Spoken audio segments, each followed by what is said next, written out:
10.000 terrassencs són discapacitats, 3.000 d'ells tenen serioses dificultats per moure's per la ciutat i un de cada dos no ha participat mai en activitats d'oci o esport. A més, tots som discapacitats en potència perquè un accident o una malaltia ens pot convertir d'un dia per l'altre. Per aquest motiu, la discapacitat física o sensorial ha de deixar de ser una trava i les ciutats han de construir-se pensant en tota mena de persones. Aquest és l'objectiu del Seminari per a l'Accessibilitat Universal Municipis per a Tots, que se celebra dimecres i dijous a la Biblioteca Central de Terrassa.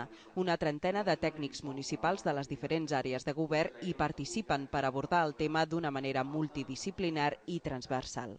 Nosaltres treballem perquè tot ciutadà de Terrassa, vingui d'on vingui, parli el que parli, tingui la malaltia que tingui, pugui desenvolupar el seu projecte de vida amb igualtat d'oportunitats. I aquest és un titular, és un relat que ens guia a tots nosaltres i que és molt fàcil de dir, són paraules, que és molt fàcil d'anunciar, però que és molt difícil de dur a terme.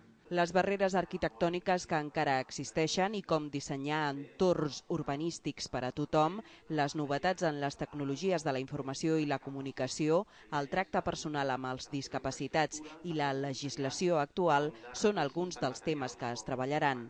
La celebració de les jornades de formació ha estat impulsada per la Taula de la Discapacitat i s'emmarca dins els actes del Dia Internacional de la Discapacitat, que se celebra cada any el 3 de desembre.